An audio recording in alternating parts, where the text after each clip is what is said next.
እናትና አባት የሌላት አጎቷ ጋር እምታድግ ሴቶቹ ጠባቂ ሀጌ ባያት ጊዜ ወደዳት። ልዩ የሆነ ቦታ ሰጣት። ነገሥታት በትር ይገዛል፣ በኢየሱስም ይዘረጋል። ጻድቅ ቢሰናከልም አይወድቅም። ይሄ ነገር ደስ የሚል መቼ መሰለህ? ይሄ ነገር ደስ የሚል የያቤጽን ታሪክ ስታጠና ያቤጽ ማለት ምንም ያልነበረው ሰው ነበር። የህይወት መንገዱ በጣም በችግር የተሞላ ሰው ነበር። የተገፋ ሰው ነበር። ሳይፈለግ የተወለደ ሰው ነበር። ግን እንደዚህ አለ። እግዚአብሔርም ልመናውን ሰማው። ምን ማለት ነው? በአጭራ መባረክን ባረከው። የለመነው እጁን ነበር። እጁን በላዩ ላይ አደረገ። አቤቱ ግን ግዛቴን አስፋል። እንደውም ቀጥሎ ሲናገር እንደዚህ ይላል፣ ከስቃይና ከመከራ ጠብቀኛል። አይገርምም?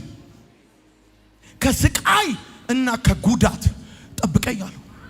እጅ እስቲ አንድ ሰው እጅ ይበል። አሁን ማንቸስተር ቢባል ከዚህ በላይ ይተላል። እስቲ እጅ ይበል።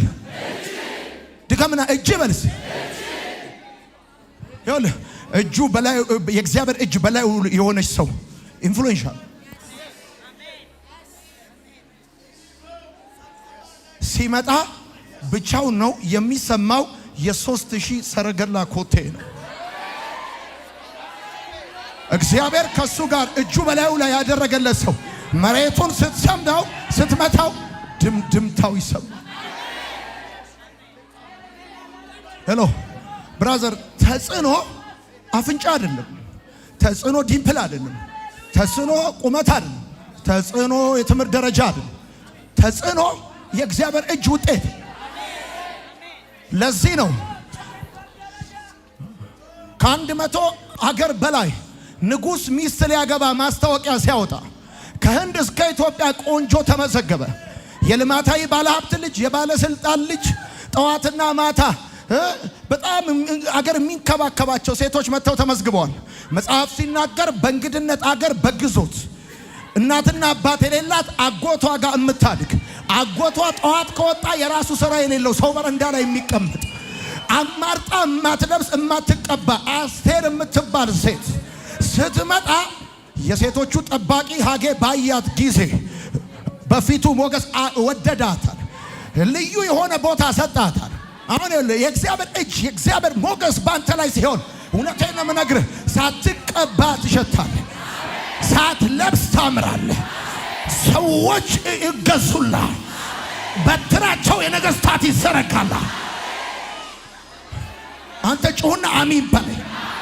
ግድ የለም ሌላውን ቶ አንተ በደንብ ጩሁና አሚን በል። የነገሥታት በትር ይገዛል፣ በኢየሱስም ይዘረጋል።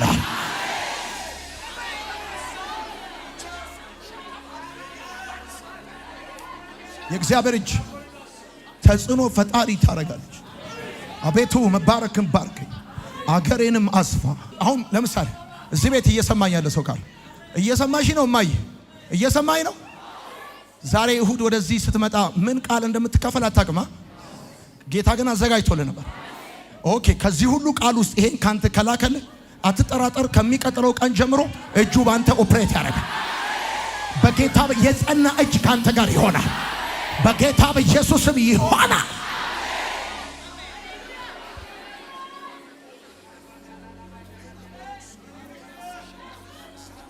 ቆይ ወደ ውስጤ ስለመጣ ይሄን ቃል ልንገራችሁ።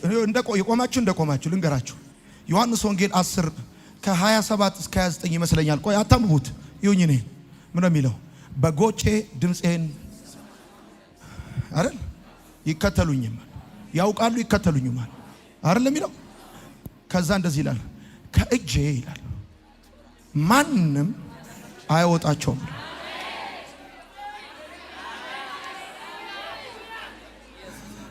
ለምሳሌ እኔ ያልኩት ልጅ እያለሁ ከጠንካራው ከአባቴ እጅ የሆነ ነገር ለመውሰድ ሞክሬ ያውቃለሁ።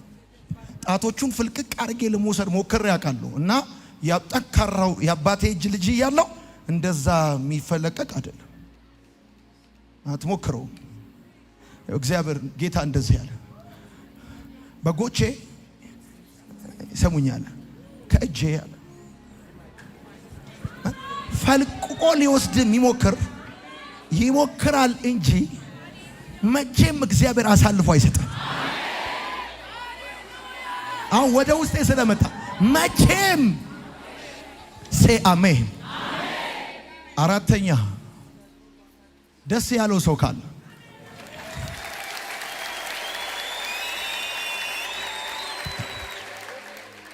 እጁ ረጅም ነው የሚባል ሰው ሰምተህ ታውቃለህ? በጣም ረዝሞ አየነው እኮ እስከ ቀበሌ ረዝሞ እስከ ክፍለ ከተማ አየነው። በጣም ረዝሞ ገባ እኮ ቤተ መንግስት። ከዛ ቀጠለ የለም። ዋይት ሃውስ ሄዳል አይሄድም። ክሬምሊን ሄዳ አይሄድም። የራሽ አይሄድም። በቃ ረዝሞ አጭር የአባቴ እጅ የማይደርስበት ቦታ የማይገባበት ሁኔታ። አንበሳ ጉድጓድ ብትገባ ይገባል። እሳቱ ውስጥ ይገባል። አሜን በል በደንብ አድርግ። የቆፈሩብን ጉድጓድ ቀድሞ ይደፍነዋል። አራተኛ የምስራች አለኝ ምስር ብላ የሚለኝ ካለ የእግዚአብሔር እጅ አምሮትን ይሰጣል። አምሮትን ይሰጣል። አምሮትን ምንድነው ያማረ? እንደው እንዲህ ስታስበው እንደው ብለ ያማረ ነገር ምንድነው? ልክ ነፍሰ ጡር እንደሚያምራት እንደው እንደሚያምራት አምሮትህ ምንድነው? ምንድነው እየፈለክ ያለው? ፍላጎት ምንድነው? በመዝሙር መጽሐፍ 145 ከቁጥር 5 እስከ 6 እጅን ትከፍታለህ አምሮትንም ትሰጣለህ ይላል መጽሐፍ። እንደውም መዝሙር 104 ቁጥር 28 እንደዚህ ይላል፣ እጅን ትከፍታለህ ከበጎ ነገርም ትሞላባቸዋለህ ይላል። አየህ፣ የእግዚአብሔር እጅ አምሮትህን በጎ ነገር ይሰጣል። እኔ አንዳንድ ሰዎች ይቅርብኝ ምኞቴ ይቅርብኝ ምናምኔ እያሉ ሲዘምሩ ገረማል። ለምንድነው ይቀርብኝ? ዋይ እቺም ኑሮ ሆና ከዚህም ኑሮ ላይ አስቀነሰ ትችላለህ። ይቅርብኝ ምኞቴ አምሮቴ ምናምን። ለምን? ምኞትሽን ከበረከቱ የሚያረካት የሚያጠግብ ይሰማል ወይ? አሁን ይሄም ኑሮ ሆኖ ከኪራይ ቤት አምሮቴ ብለህ ትችላለህ ወይ? እጅ ወዳፍ እየኖርክ ለምን ታስመስላል? ለምን ተዋሻል? አምሮቴ መሻቴ የሚቀርበት ከክርስትና ጋር የሚጋጭበት ምን ምክንያት የለም? ምንም ምክንያት የለውም። አሁን አንተ እስቲ ለምሳሌ በታክሲ ለመምጣት በፀሐይ መጥቶ ተሰልፈ ወገብ ተንቃቅቶ መምጣት፣ አቤት በመኪና መምጣት ከክርስትና ጋር የሚያጋፋው ምንም ነገር የለው። የእግዚአብሔር እጅ አምሮትን ትሰጣለች። ምንድን ነው ያማረ? ልጅ በኢየሱስም ይሰጣል። በኢየሱስም ያማረሽ ምንድን ነው?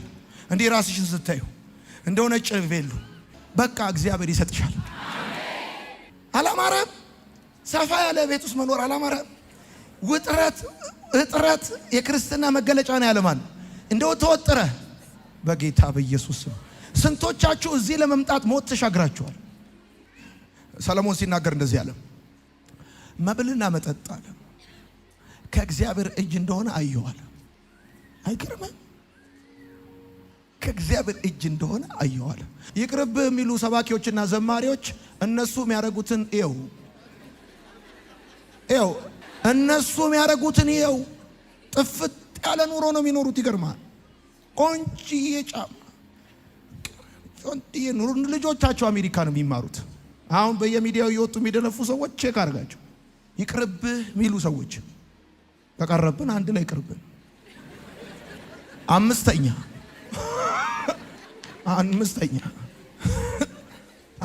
ኢየሱስ ጌታ ነው። አሜን ይባላል። አምስተኛ የእግዚአብሔር እጅ በሰው ህይወት ምን እንደሚያደርግ ነው የምነግራችሁ። አፈልጉም ይሄን እጅ። አረ ወደ ወሳኝ ሐሳብ በነገራችሁ ወሳኝ ሐሳቦችን ወደ ኋላ አድርጌያቸው ነው። ግን አንድ እውነት ጸልይላችኋለሁ ዛሬ። ይኸውልህ የማንም እጅ የሌለበት የእግዚአብሔር እጅ ያለበት በቃ ይኸውልህ ሊካድ የማይችል ይህችስ የእግዚአብሔር እጅ ነች እስኪባል ድረስ በጌታ በኢየሱስም የእግዚአብሔር አመጣጥ ለህይወት ይሆንል። አምስተኛ በጣም ይገርማል። ተምረሃል፣ ጥሩ ነው። ሰው ታውቃለህ፣ ጥሩ ነው። ጥሩ ቤተሰብ አለ፣ ጥሩ ነው። እነዚህ ሁሉ ግን ስራ አይሰጡም። ስራ ይሰጣል የእግዚአብሔር እጅ። አምስተኛ ጻፍ፣ ስራ ይሰጣል። በመክብብ መጽሐፍ ምዕራፍ 9 ቁጥር 1 ጻድቃንና ጠቢባን ስራቸው በእግዚአብሔር እጅ ነው ይላል። ስራቸው ስራቸው በእግዚአብሔር እጅ ነው። በስራና ክህሎት ሚኒስቴር እጅ አይደለም። ስራቸው በዲግሪያቸው አይደለም፣ በሚያውቁት ሰው አይደለም። ስራቸው በእግዚአብሔር እጅ ነው። አሁን ስራ የምትፈልጉ ሰዎች ስራ ይዤላችሁ መጥቻለሁ። ሄሎ፣ ስራ የምትፈልጉ አዲስ ዘመን ላይ ስራ አታገኙም። ለፕሮቶኮሉ ነው የሚወጣው ማስታወቂያው። ተምረሃል፣ ስራ አታል፣ ሲቪል ኢንጂነሪንግ ምናምን እዚህም ያለ ይሁን በሚዲያ የምትሰማ ይሁን ስራ በእግዚአብሔር እጅ ነው። በጌታ በኢየሱስ ስም ከዚህ ቀን ጀምሮ በተከታታይ ባሉ ቀናቶች ያልጠበቀው የሥራ በር ይከፈታል። በጌታ በኢየሱስ ስም ይከፈታል። ደግሞ ሲከፈት ስርዓት እናት ቤት የተቀመጥክበትን ያልተከፈለን ሂሳብ እየከፈለ እያወራረደ በጌታ በኢየሱስ ስም ይሰጣል።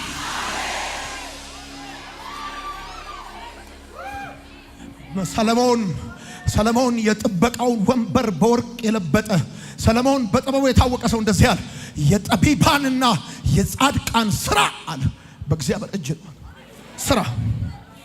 ስራቸው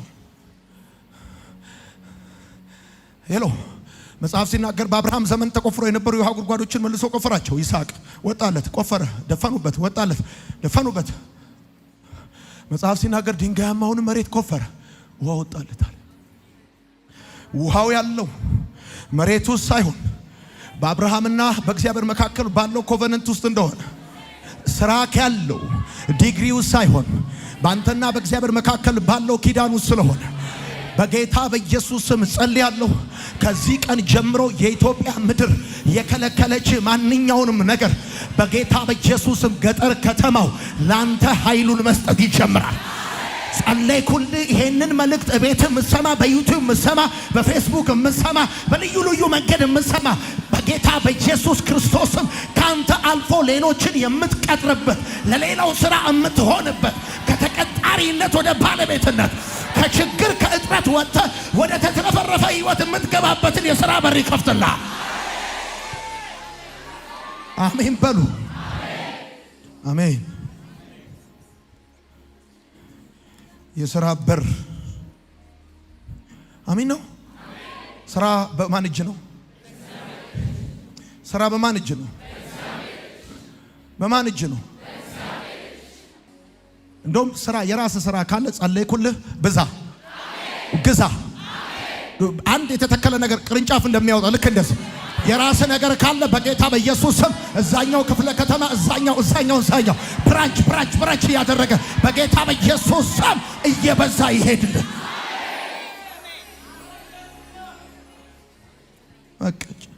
በጣም ተጨናንቀ አሁን ለመስራት ሳይሆን ስራው ራሳቸው ቸርች ነኝ እያልክ ነው የምሰራው። ኮምቦል ስልክ እየተጨነቅ ቸርች መጣው አንዴ እየጠበቁ በጌታ የት ነው ያለ እየፈለጉ እኔ ጸለይኩኝ። ሽቶ የተቀባ ሰው ሳያስፈቅድ እንደሚሸት እጸልያለሁ። እዚህ አገር ለጥቂት ሰዎች ብቻ ሰማይ ከፍቶ ለሌላው ላይ የዘጋ አጋንንት አታስፈቅድም፣ ላንተም ይከፈትልሃል። እዚህ መካከል በቡና ምትከብሩ ሰዎች አሉ፣ በወርቅ ምትከብሩ ሰዎች አሉ፣ በማዕድን ምትከብሩ ሰዎች አሉ፣ በሆቴል ምትከብሩ ሰዎች አሉ። እኔ እንደ ቤተ ክርስቲያን መጋቢ የምመራውን ህዝብ የመባረክ መብቴና ስልጣኔ የተጠበቀ ነው። በጌታ በኢየሱስ ስም እዚህ ከተማ እግዚአብሔር አምላክ ፎቆቹን፣ ፋብሪካዎቹን፣ ሆቴሎቹን ስመጥር የሆኑትን ነገሮች አሳልፎ ይሰጣቸዋል። እባርካችኋለሁ። በኢየሱስ ስም ትባረካላችሁ። ጥቂቱ ነገራችሁ እየበዛ ይሄዳል። አሜን። እየበዛ ይሄዳል በኢየሱስ ስም። ስድስተኛ የእግዚአብሔር እጅ ከመከራ ያወጣል።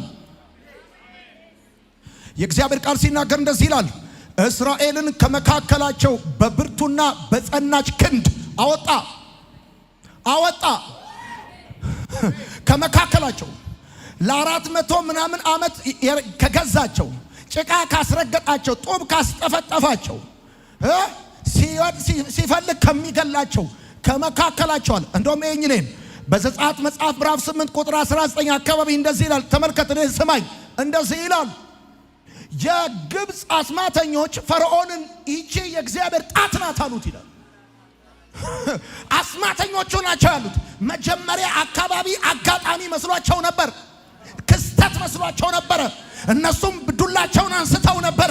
እየበረታ ሲሄድ ግን ይሄ የእግዚአብሔር ጣት ነው። ዛሬ በጌታ በኢየሱስ ስም ካንገሸገሻችሁ መከራ የሚያወጣ የእግዚአብሔር እጅ ይዘረጋላችሁ። እኔ አሁን ያንገሸገሸኝ አንድ ጉዳይ፣ ያንገሸገሸኝ ስሙን መስማት የማልፈልግበት አንድ ጉዳይ፣ ከዚህ ነገር በጌታ በኢየሱስ ስም የእግዚአብሔር እጅ ያወጣናል። የእግዚአብሔር እጅ እንደዚህ ነው የሚለው፣ ከመካከላችሁ እስራኤልን በብርቱና በጸናች ክንድ አወጣቸዋል። እየጨመረ ስማ፣ ያንተ ጉዳይ እየጨመረ ከሄደ የእግዚአብሔር እጅ ነው። ከዚህ በኋላ መስሪያ ቤት ስትሄድ 3 እጅ ነው ያለ። ጌታ ሆይ እንትን ነው በለኝ፣ የፈለከውን በለው፣ የፈለከ 3 እጅ ያለው ፍጥረት አታውቅም። በቃ 3 እጅ ነው አንተ አለ፣ 2 እጅ ሌላ 3ኛ እጅ አለ። በቃ ሊዘጉብህ ሲል ይከፍታል። ኢየሱስ ጌታ። 7ኛ የእግዚአብሔር እጅ ዘመንን ይሰጣል። ዘመንን ይሰጣል። በመዝሙር መጽሐፍ 31 ቁጥር 15 ዘመኔ በእጅ ነው ይላል። ዘመኔ በእጅክ ነው። አየህ፣ ዘመኔ በእጅ ነው ማለት ነገ በእጅ ነው ማለት ነው። ከዛ እንደውም እንደዚህ ይላል መዝሙር 31 አንብቡት። ከሰው እጅ አድነኝ ይላል፣ ከሚያሳድደኝ ዛሬ የሚከታተለኛል ሊይዘኝ የሚፈልግ ወንድሜ። በቃ አንተ እግዚአብሔር እጅ ላይ ከገባ ከሰው እጅ ተወጣ። ይኸውልህ በቃ የእግዚአብሔር እጅ ነው ዘመን የሚሰጠው። ዘመን የሚሰጥህ የእግዚአብሔር እጅ፣ እድሜ የሚሰጥህ። አሁን ለምሳሌ ዘንድሮ 2017 እየገባ እየወጣ ያለው ለምን ይመስላል? ሰይጣን ፈቅዶልህ። አንተ ጠንቃቃ ስለሆንክ አይደል? ዘመን ተሰጥቶል። አቤት እንደዚህ አውደ ዓመት ተብሎ በቃ እንኳን አደረሰ ተብሎ ቄጤማ ተጎዝጉዞ 2017 ብለህ አብረው የነበሩ ሰዎች እኮ እየሄዱ ነው። አንተ እንኳን ልትሄድ አይደለም ጭራሽ ብሶብህ። ዘመን የሚሰጥ ማን? ቆይ እንደውም እኔ በጣም የምወደው ቃል አለ። ያዕቆብ እንደዚህ አለ፣ እኔ ዓይንህን አያለሁ ብዬ ተስፋ አላደረግኩም ነበር አለ፣ እግዚአብሔር ግን ልጆችህን ጭምር አሳየኛል። ማለት ያዕቆብ የፈራው ለዮሴፍን አላይም ብሎ ነበር። ጭራሽ አያት አረገው። እንደውም አሁን ዝም ብዬ ሳስበው እንኳን አይደለም ልጅ የልጁን ተው ልጅ ወልደ ገና አያት ሆናል። ዘመን ይሰጣል የእግዚአብሔር እጅ። ደግሞ ዘመን ሲሰጥ ጌታ ምስክ የምታርፍበት ደግሞ ዝም ብሎ ቁጥር አይደለም፣ ዱሬሽን ኦፍ ታይም፣ ኳሊቲ ኦፍ ላይፍ። ኢየሱስ ጌታ ነው። እሺ 8ኛ የእግዚአብሔር እጅ ድጋፍ ይሆናል፣ ምርኩዝ ይሆናል። መጽሐፍ ሲናገር እንደዚህ ይላል፣ ጻድቅ ቢሰናከልም አይወድቅም፣ እግዚአብሔር በእጁ ደግፎ ይይዘዋል። አይ ላቭ ኢት ቴንክ ዩ ጂሰስ። ጻድቅ ቢሰናከልም አይወድቅም፣ እግዚአብሔር በእጁ። አየህ እሱ ቅጥቅጥ ሸምበቆ አይደለማ፣ የተደገፉበትን አይወጋም አለ ሸቃባ 2 ቀን ስልክ ደውለ ቢያጽናና እድሜ ልክን ይወጋል። አልሰማኝ ጌታ 1 ወር የቤት ኪራይ ከፍሎልህ እኔ እኮ ነኝ አስተምሬ ለዚህ ያደረስኩት ይላል፣ ሰው አርኩት ይላል። የእግዚአብሔር እጅ አለ፣ ጻድቅ አለ ቢሰናከልም አይወድቅም። እግዚአብሔር በእጁ ደግፎ አሁን አሜሪካ የደገፈቻቸው እነ ግሪክ በዓለም ኢኮኖሚ ቀውስ ጊዜ አሜሪካ እኮ እንጥሽ ነው ያለችው። አሜሪካ ጥሽ ስትል ግሪክ ወደቀች። ሌላው ዓለም ሁሉ ተደፋ። ደግፋ ነው ያዘችው። አሁን አሜሪካ መፎክረው ይመስላል እርዳታዬን ሰበስባል አልሰጥም። አይ የሚደግፍ እጅ በነገራችን ላይ እሱ ሲያቆርፍ አንተ ራትን ሳትበላ ነው የምታድረው። ምን ነው ዝም ብለው የሆነ በጣም የሚረዳ ሀብታም ጋር አይተው ከሆነ እሳቸው ዝም ካሉ አንተ ራትን አትበላ። በሚያስቀውም በማያስቀውም ስትስቅ ነው ግን ማጠገባቸው ከተቀመጡ ዝም ብለ እንደው አትደገፈው። እንደው አንዳንድ ሰው አይደግፍ እንደው ሲያስቅ ነው የሚኖረው። በቃ ያለ አማራጭ እሱ ነው። እርዳታው ድጋፉ እንዳይቆም መሳቅ ነው። ዝም ብለ ጸለይኩል። የእግዚአብሔር እጅ ይደግፋል።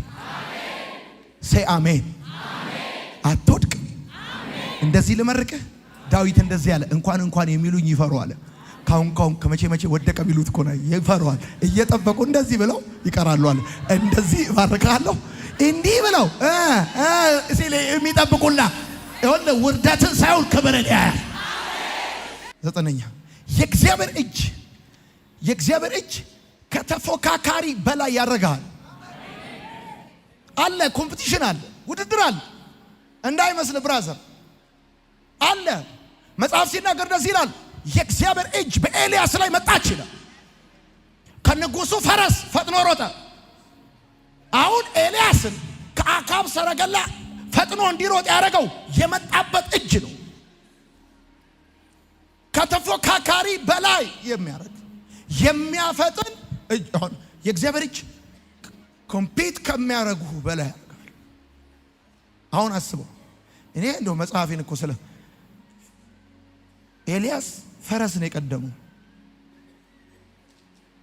በቃ ፈረስ ነው የቀደመው ሊል ፈልጎ ነው አልልም። እኔ ፈረስ ነው የቀደመው።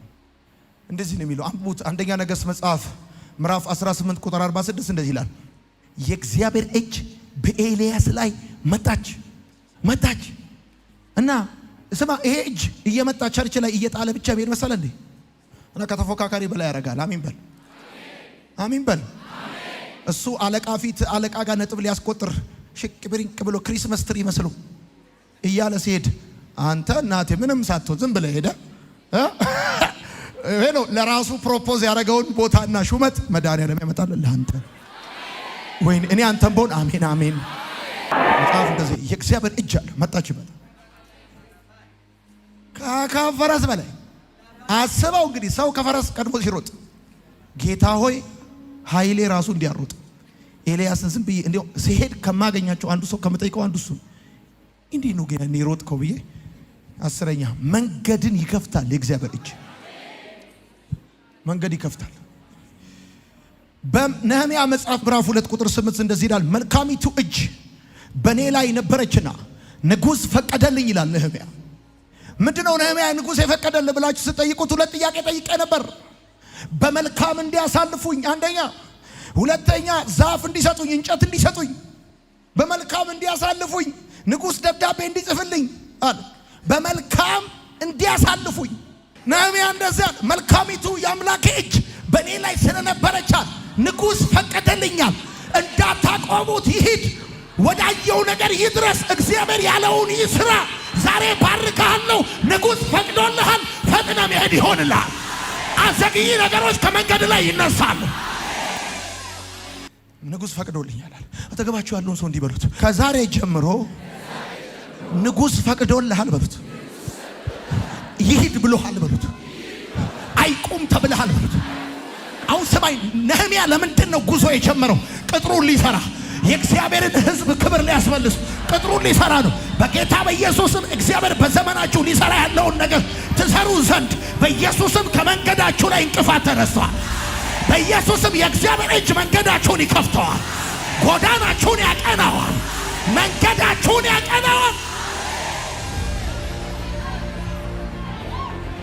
አንድ ጊዜ ጩሁና ንጉሥ ፈቅዶልኛል በሉ።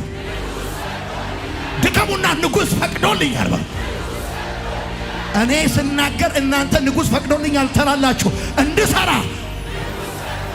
እንድትሰራ፣ እንድታገለግል፣ እንድትማር፣ እንድትሮጥ፣ በጊዜ እንድትደርስ፣ ከጠላቶች በላይ እንድትሆን፣ ቅጥሩን እንድታድስ፣ በክብር እንድትገለጥ በኢየሱስ ስም ይሆንልሃል።